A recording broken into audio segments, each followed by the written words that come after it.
Setelah kita terima Yesus sebagai Tuhan dan Juru Selamat, pengenalan akan Tuhan itu harus mengalami pertumbuhan. Dan kita harus sadar bahwa saudara dan saya memang kita itu dipanggil, dipilih bukan oleh kuat dan gagah, bukan oleh karena kehebatan, tetapi Alkitab berkata oleh karena kuasanya yang begitu mulia dan ajaib, oleh karena kebaikannya, sehingga saudara dan saya ini dipanggil dan dipilih oleh Tuhan. Dan di pihak Tuhan sampai detik ini saya mau katakan, Tuhan mau kita itu mengalami pengenalan akan Tuhan, itu harus mengalami pertumbuhan. Jadi jangan sampai pengenalan akan Tuhan itu tidak bertumbuh.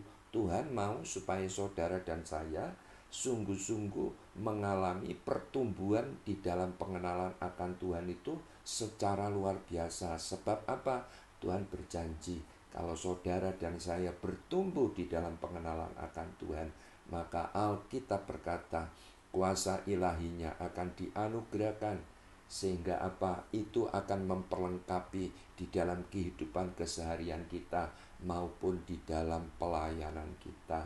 Dan bahkan Tuhan itu berjanji kalau pengenalan akan Tuhan itu bertumbuh, maka Tuhan akan melipat kali gandakan anugerahnya, damai sejahteranya, berkat-berkatnya. Jadi saya mau katakan, berbicara tentang pengenalan akan Tuhan itu sejak dari zaman ke zaman itu memang tidak mudah. Contoh, pada waktu Tuhan Yesus ada di Kaisaria Filipi, Tuhan Yesus bertanya kepada murid-muridnya, "Hai murid-muridku, menurut orang siapa anak manusia itu?"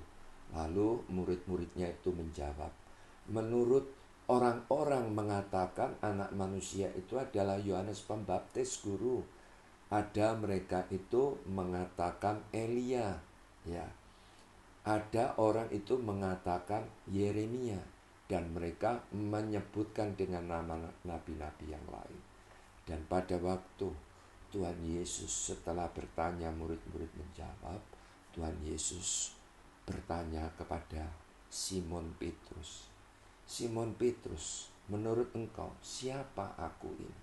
Dan kemudian Simon Petrus ini tadi menjawab, "Guru, menurut aku engkau adalah Mesias, anak Allah yang hidup." Wah, lalu Tuhan Yesus jawab apa, saudara? Petrus, semata-mata bukan manusia yang menyatakan, tetapi Bapakku yang di surga.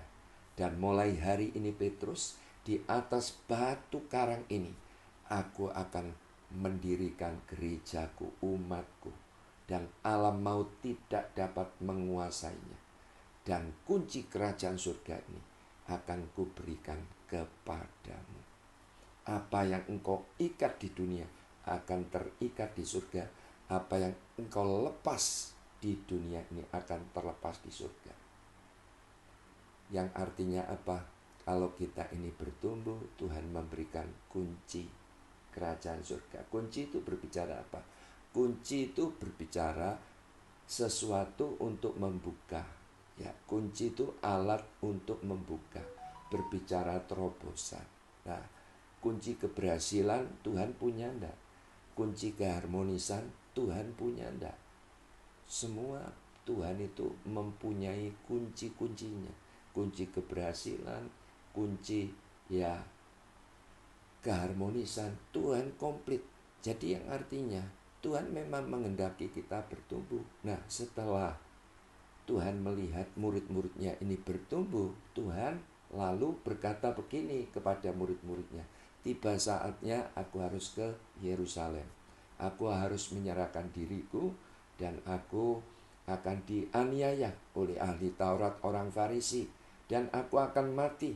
Tetapi pada hari yang ketiga aku akan bangkit kembali." Tiba-tiba Petrus yang tadinya mendapat pewahyuan, dia dapat mengenal siapa Tuhan Yesus, bahwa Tuhan Yesus itu adalah Mesias, anak Allah yang hidup. Setelah mendengar Yesus akan disalibkan, tiba-tiba Petrus itu menarik Yesus, dan kemudian Petrus berkata kepada Tuhan Yesus, Guru, sekali-kali itu tidak akan terjadi padamu, sebab tidak mungkin Allah mengizinkan hal itu. Tiba-tiba Yesus menjawab apa, saudara? Hanyalah engkau iblis, engkau menjadi batu sandungan bagi aku. Engkau bukan memikirkan apa yang dipikirkan Allah, tetapi engkau memikirkan apa yang dipikirkan manusia.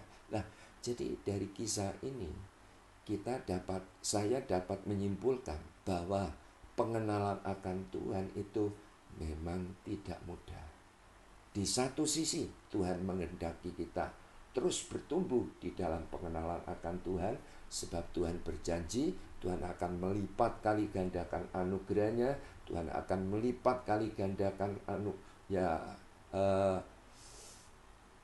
berkat-berkatnya, Tuhan akan melipat kali gandakan damai sejahteranya, dan bahkan kuasa ilahinya diberikan untuk menyertai hidup kita. Tetapi berbicara pengenalan akan Tuhan ternyata memang juga tidak mudah. Jadi itu sebabnya kita harus terus bertumbuh di dalam pengenalan akan Tuhan. Sebab apa? Itu yang dikehendaki oleh Tuhan.